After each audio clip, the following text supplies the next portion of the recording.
नमस्कार, मैं हूं रंजीत छाबड़ा। आप देख रहे हैं धमतरी का लोकप्रिय चैनल MGTV। आइए चलते हैं खबरों की ओर। धमतरी जिले की आखिरी सरहद पर स्थित मां अंगार मोती गोधाम में नगर के समाज सेवी राजेंद्र लुंकड़, मदन गोयल, जेठमल झमर और मानक लाल विजय लाल बरड़िया परिवार द्वारा गौ माता के सुख के लिए पूजा पाठ कराकर शेड लोकार्पित किया गया। इस अवसर पर गोधाम अध्यक्ष दीपक लाखोटिया, महाप्रबंधक सुबोध राठी, राय इंजीनियर लखू भाई भानुशाली और अनेक गौ भक्तों द्वारा धाम परिसर में पौधारोपण कर गौ माता की आरती उतारी गई। गौधाम परिसर में प्रस्तावित योजनाओं पर प्रकाश डालते हुए धाम महाप्रबंधक सुबोध राठी ने कहा कि गौ संवर्धन अभ्यारण्य शासकीय अनुदान सहित बाधाओं के बावजूद गौ भक्तों की ताकत से कार्य प्रगति पर है। इस अवसर पर धाम समिति के पदाधिकारियों द्वारा समाज सेवकों का सार्वजनिक सम्मान किया गया। आभार प्रदर्शन धाम अध्यक्ष दीपक लाखोटिया ने किया। फलदार छायादार पौधारोपण पश्चात सम्मान से अभिभूत मदन गोयल दंपत्ति और राजेंद्र लुंकड़ ने कहा कि कंक्रीट के जंगल से निकलकर प्राकृतिक जंगल में गौ माता के बीच जिस आनंद की अनुभूति हुई है उसे शब्दों में व्यक्त नहीं किया जा सकता। मां अंगार मोती गोधाम के प्रधान सेवक सुबोध राठी ने MGTV से बात करते हुए कहा कि गौ माता जब तक धरती में है भविष्य सुरक्षित है।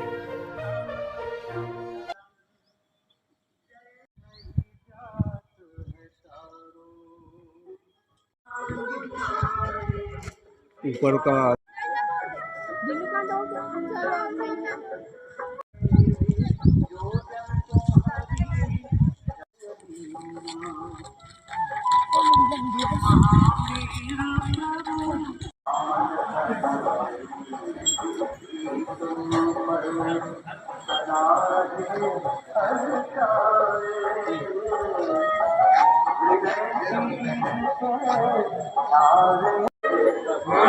स्वामी की जय लक्ष्मीनारायण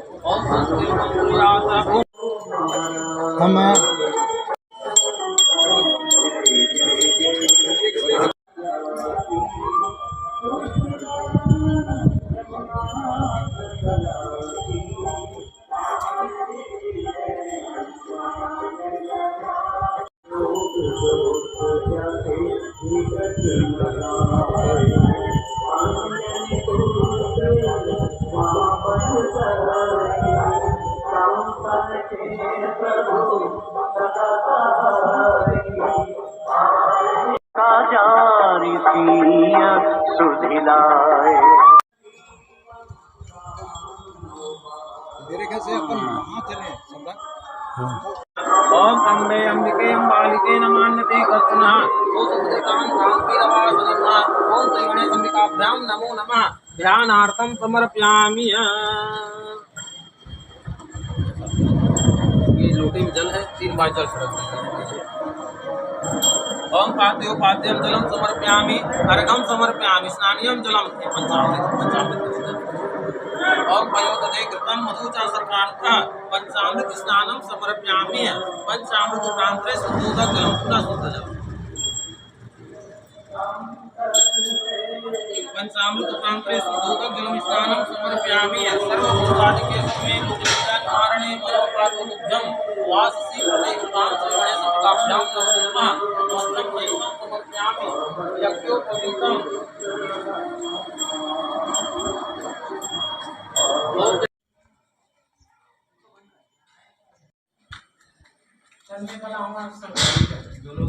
तो फिर बाहर आ गए।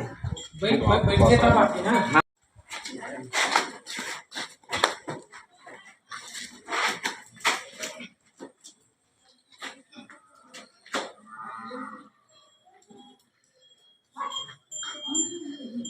तो पिलर भी दूध पिलाना जरूरी है। बहुत जरूरी है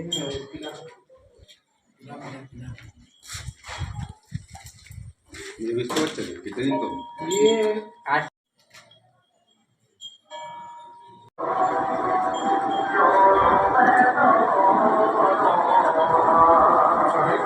हमारी माता है, जन्म जन्म का नाता है, जन्म जन्म का नाता है, जन्म जन्म का नाता है।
सभी को लेकर छोटे से कार्यक्रम में आप सभी का हार्दिक अभिनंदन है और हमारी गौशाला समिति के निमंत्रण पर आप सभी आए, उसके लिए आप सभी का आभार और स्वागत करता हूँ।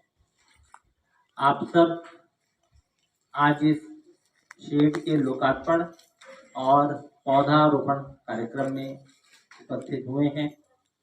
पवित्र सावन माह चल रहा है और आज षष्ठी तिथि है और ऐसे पवित्र अवसर पर हम इस गो तीर्थ में इकट्ठे हुए हैं।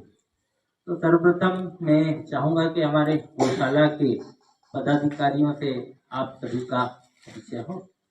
सामने आप देख रहे हैं सभी इस गौशाला समिति के आप सभी सदस्यगण हैं। हमारी गौशाला समिति के अध्यक्ष श्री दीपक लाखोटिया जी, आप सभी परिचित हैं। आप गौशाला समिति के अध्यक्ष हैं।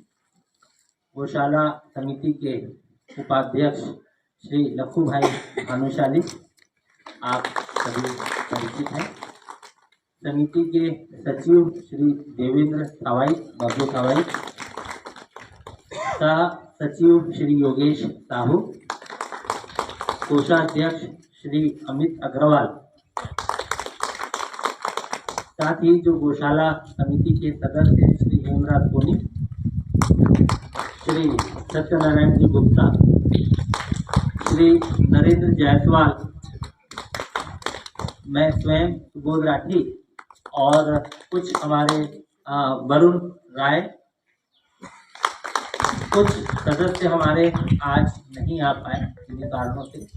श्री अजय जैन जी, श्री दीपक मित्तल जी, श्री सत्यनारायण महावर जी आए थे मगर उन्हें कुछ आवश्यक काम था तो चले गए। श्री भूषण सेठिया जी नहीं आ पाए हैं मगर उनके पुत्र यहाँ आए हैं सिद्धार्थ, तो हम उनकी भी उपस्थिति स्वीकार करते हैं। श्री सत्यनारायण राठी जी, इस प्रकार से ये हमारी गौशाला की समिति है।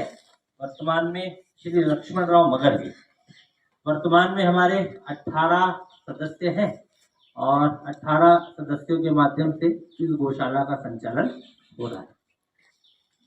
अभी लगभग 350 गोवंश है। गौशाला चलते 7 वर्ष हो गया। हर 3 साल में पदाधिकारी बदल जाते हैं। 3 साल में निर्वाचन होता है, पदाधिकारी बदल जाते हैं। तो अभी फिर नया निर्वाचन होना है, फिर जो भी सदस्य बदलते हैं। नए सदस्य भी जो बनना चाहें बन सकते हैं।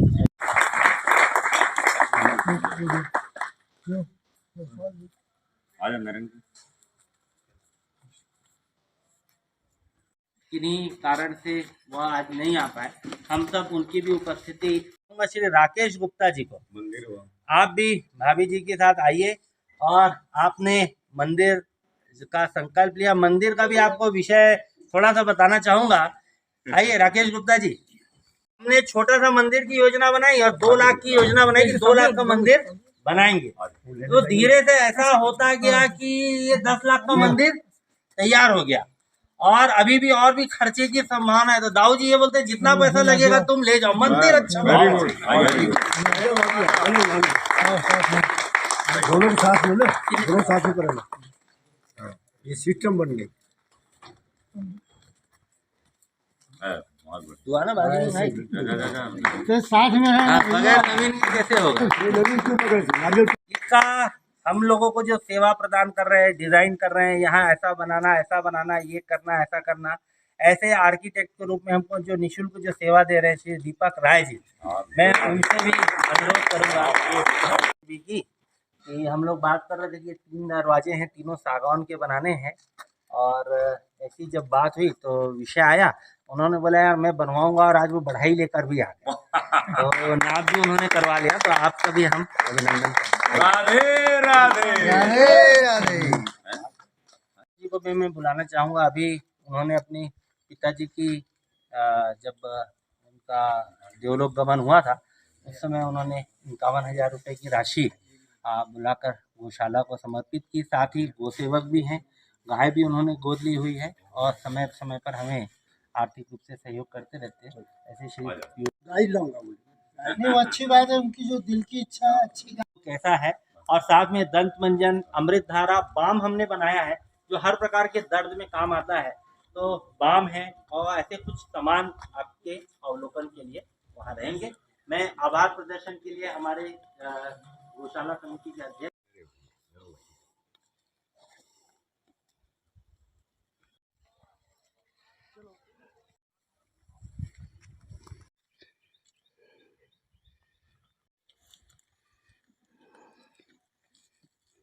राजू भाई, कंक्रीट के जंगल से निकल के आज प्राकृतिक जंगल में आप आए हैं और गौ माता के बीच आरती का भी सौभाग्य मिला है। तो यहाँ सेवा करके, गौ माता के दर्शन करके, यहाँ के वातावरण से क्या अनुभव करते हैं? यहाँ अनुभव एकदम सात्विक अनुभव है। मतलब इतना अच्छा लग रहा है कि शहर के कोलाहल से दूर, कंक्रीटिंग से दूर, गौ माता के बीच इस पूरे प्राकृतिक वातावरण में एक अलग सी स्फूर्ति पूरे शरीर में आ जाती है, जिसको मैं शब्दों में तो नहीं बांध सकता, लेकिन इसको अनुभव इतना अच्छा किया हुआ हूँ कि ये अब ऐसा लगता है कि इस जगह में मुझे बार बार आना पड़ेगा। आज आपने सेवा भी की है जी। किनकी स्मृति में किस तरह की सेवा की है? मैंने अपने माँ, जो हमारी माँ थी, गाय के प्रति उसका बहुत लगाव था, तो इसलिए मैंने माँ के स्मृति में मैंने आज ये शेड का जो दिया हूँ, जो यहाँ बनकर तैयार हुआ है, वो मेरी माँ के स्मृति। मैंने बचपन से देखा मेरी माँ को गायों की सेवा करना, उनका दूध आने के बाद दही जमाना, बिलौना करना, हम लोगों को छाछ, घी सब माँ के जो माँ का जो गौ के प्रति सेवा थी, उसी से हम लोगों को सब प्राप्त होती थी। आपके माता जी के स्वप्न को कुछ नौजवान मिल के साकार कर रहे हैं, कितना अच्छा अनुभव हुआ देख के? अच्छा है। मैंने अपने सुपुत्र के साथ भी यहाँ आया ताकि वो भी इन सब चीज़ों को देखें, समझें। आज के आधुनिक युग के लड़के इन चीज़ों को समझें कि गौ की सेवा का कितना महत्वपूर्ण है अपनी भारतीय संस्कृति में। आप तो प्रसिद्ध धर्म सेवी है, आज गौ माता की महिमा के बारे में और रोगों से बचाने में उनकी भूमिका के बारे में जो प्रकाश डाला है सुबोध राठी जी ने, उसको कैसा देखते हैं? देखिए, वैसे तो अपन गौ माता के बारे में शुरू से अपन जानते आ रहे हैं और गोधन से बड़ा तो कोई धन नहीं होता है और गौ सेवा के मुकाबले में कोई सेवा नहीं होती। गौ सेवा किया मतलब यानी कि हमने सबसे बड़ी सेवा किया। और जो आज यहाँ पर प्रकाश डाला गया है, उतना अपन गहराई में कभी गए नहीं थे, लेकिन आज जो गहराई अपन गहराई से सुने, उस गहराई को सुन के तो अपन को ऐसा लग रहा है कि बिल्कुल अपने को ये सेवा आज से मन में धारणा करना चाहिए और इस बात को अमल करना चाहिए कि अपने को गौ सेवा और मतलब अच्छी कंडीशन में करना चाहिए, अच्छे से करना चाहिए और अपने आस पड़ोस में भी ये सुझाव देना चाहिए और उनको भी त्वरित करना चाहिए। भाई, गौ सेवा से बढ़ के कोई सेवा नहीं। आप हर बार यहाँ आना पसंद करेंगे? हर बार तो मैं तो ऐसा है कि अब तो इच्छा ऐसी होती है कि बस यहीं अपन एक निवास करें और अपने बाकी लाइफ जो है यहीं से आना जाना करें और यहीं बिताएं। इससे बड़ा तो कोई मन में कोई धारणा नहीं है। धमतरी के इतने नज़दीक में एक इतना अच्छा वातावरण, गौ माता के समीप एक अच्छा वातावरण सब परिवारों को मिल सकता है। तो धमतरी के बहुत सारे परिवार हैं जो नहीं जानते कि यहाँ एक अलौकिक सुख की अनुभूति होती है। उन तमाम लोगों से क्या कहना चाहेंगे, अपील करना चाहेंगे? नहीं, अब तो आज से मतलब जो ज्ञान प्राप्त है उससे तो मेरा यही रहेगा कि मतलब जो भी अपन इष्ट मित्र हैं, अपने आस पड़ोस के हैं, रिश्तेदार हैं, उनसे यही बोलेंगे भाई अपन कहीं भी जा कर के एक प्रोग्राम रखते हैं और अगर गौशाला में चल करके यहाँ वही प्रोग्राम सब करें और गौ सेवा करें तो उनसे बढ़ के कोई सेवा नहीं हो सकती। Okay, thank you. कैसा अनुभव रहा शहरी ज़िंदगी छोड़कर एक सघन वन में गौ माता के चरणों में, कैसा अनुभव कर रहे हैं? बहुत अच्छा लग रहा है, एकदम शुद्ध हवा मिल रही है। गौ माता को देख के भी बहुत अच्छा लग रहा है, उनके छोटे छोटे बच्चे देख के भी बहुत अच्छा लग रहा है। गायों की महिमा के बारे में जो उन्होंने बताया कि किस तरह रोगों से बचाने में गौ माता सहायक है, उससे कितना ज्ञानवर्धन हुआ? पूरे हुआ। ये तो बड़े बूढ़े भी बोलते थे कि गौ माता सबसे अच्छी होती है और छोटे बच्चों को भी गौ माता का ही दूध दिया जाता है, आज भी पिलाते हैं, गाय का दूध भी देते हैं बच्चों को। जैसे और आगे मिलेगा, आना चाहेंगे आप यहाँ? हाँ, बिल्कुल आना चाहूँगी। मैं इससे पहले भी आई थी, वृक्षारोपण भी करके गए थे हम लोग इनके जन्मदिन पे और आज भी शायद आगे मिलेगा मौका तो जरूर आएंगे। इस गौधाम में आप सभी का अभिनंदन है, स्वागत है। आज एक समय निकाल कर आप लोग जो गौ माता के बीच में आए और जो कुछ भी महसूस किया होगा आप लोगों ने, इसको बाद में आत्मचिंतन करना यहाँ आपको कैसा लगा, क्या लगा, और गौ के प्रति, गौ माता के प्रति जुड़ने का एक अवसर जो है आपको मिला है। आपके घर में भी निश्चित रूप से गाय होगी, आप सेवा करते होंगे, लेकिन एक संयुक्त वो गाय जो निःशक्त है, वो गाय जो कटने जा रही थी, वो गाय जो हमारी देसी गाय है, उनके बीच में रहने का आनंद, उनके साथ रहने का आनंद और उनका आशीर्वाद प्राप्त करने का मौका ये जो मिला है, इसको जरूर आत्मचिंतन करना। आप लोगों का बहुत बहुत धन्यवाद। प्रमोद भाई, सबसे पहले तो हम ये जानना चाहेंगे कि आज का जो कार्यक्रम था वो संक्षिप्त रूप से किस तरह उसका वर्णन कर सकते हैं? आज पूरी दुनिया ग्लोबल वार्मिंग से जूझ रही है और ग्लोबल वार्मिंग को अगर सही करना है तो गाय आवश्यक है। गाय ही हमें ग्लोबल वार्मिंग से बचा सकती है। इसी विषय को समाज के बीच जाए, समाज समझे, उस उद्देश्य को लेकर आज एक वृक्षारोपण का कार्यक्रम और यहाँ गायों के लिए जो शेड बना उसका लोकार्पण का कार्यक्रम आयोजित है। गाय का संवर्धन आप तो प्रयास कर ही रहे हैं, इसको किस तरह और सभी लोग आगे बढ़ा सकते हैं और सुख का जीवन जी सकते हैं? देखिए, गाय है तो हम हैं, गाय नहीं तो कुछ भी नहीं। आज अगर सृष्टि है तो गाय के कारण, और गायों में 33 करोड़ देवी देवता का जो हमने वास कहा है, तो अगर हम विज्ञान की दृष्टि से देखेंगे कि आज अगर दुनिया में इतनी सारे जो भी संकटें हैं उन सब का संकट का निवारण गौ माता कर सकती है, तो उन्हीं विषयों को प्रतिपादित करने के लिए हम यहाँ काम कर रहे हैं। एक छोटा सा आपने स्वप्न देखा और वो साकार रूप भी ले रहा है, लेकिन आपकी अभी जो सभा हुई छोटी सी, जिसमें अभयारण्य योजना पे और काम करने की मंशा आपकी है, तो उसमें क्या लगता है सरकार के कितनी योगदान की आवश्यकता है?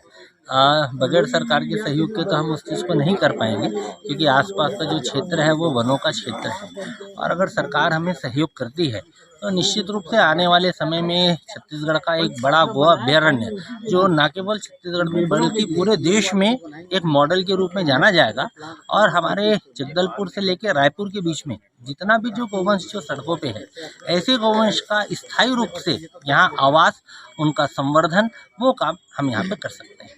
इस संगमवन में मंदिर का भी स्वरूप दर्शन हो रहे हैं, तो वो मंदिर में कौन कौन से भगवान स्थापित होंगे, उनकी सेवा किन्ने किन्ने की? यहाँ 3 मंदिर बन रहे हैं। एक श्री राम जी का मंदिर बन रहा है, जिसको दानदाता श्री दीपक ठाकुर जी हैं। एक जो मंदिर है वो राधा कृष्ण जी का मंदिर बन रहा है, जिसके दानदाता श्री गुप्ता जी हैं। और एक जो मंदिर है वो सच्चियाई माता, ओशिया माता का बन रहा है, जिसके दानदाता श्री देवेंद्र राठी जी। ऐसे 3 मंदिर हमारे बन रहे हैं। 2 सरहदों के बीच में अंगार मोती गोधाम की सड़कें जो है वो किस तरह बाधा बन रही है, और क्या लगता है क्या प्रयास चल रहे हैं?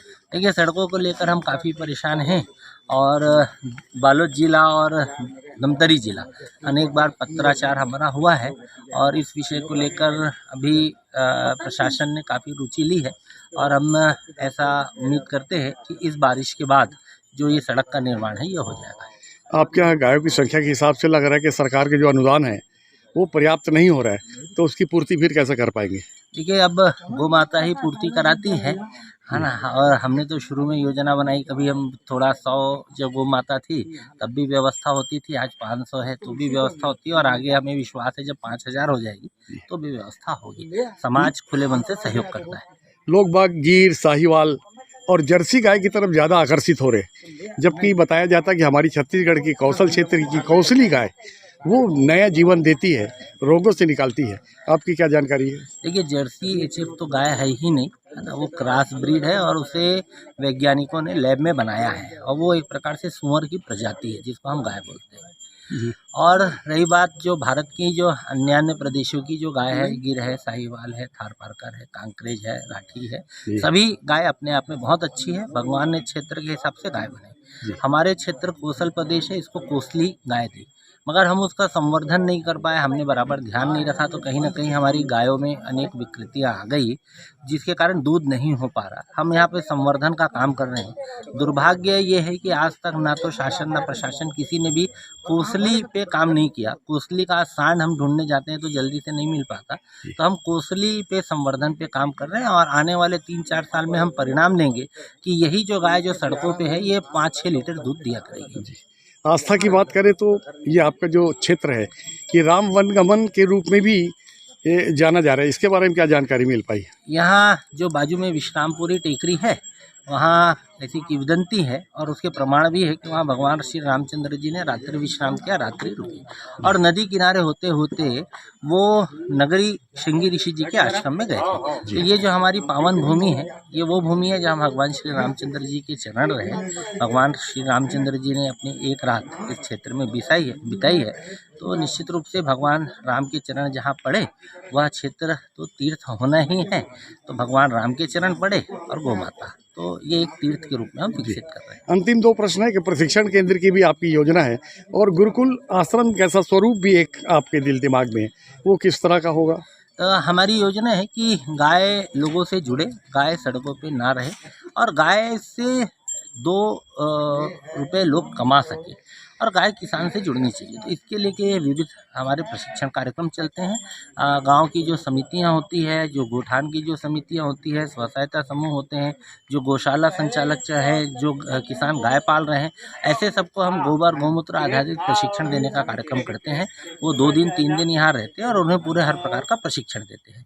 और जो दूसरा जो आपका जो गुरुकुल प्रश्न था, भविष्य में हम यहाँ पे गुरुकुल प्रारंभ करना चाहते हैं। इस क्षेत्र के जो जनजातीय समाज के जो बच्चे हैं और जो अन्य बच्चे हैं, ऐसे बच्चों को वैदिक शिक्षा देने की दृष्टि से हम यहाँ पे एक गुरुकुल प्रारंभ करने की योजना पर भी काम कर रहे हैं। देखते रहिए MG TV, क्योंकि खबरों का सिलसिला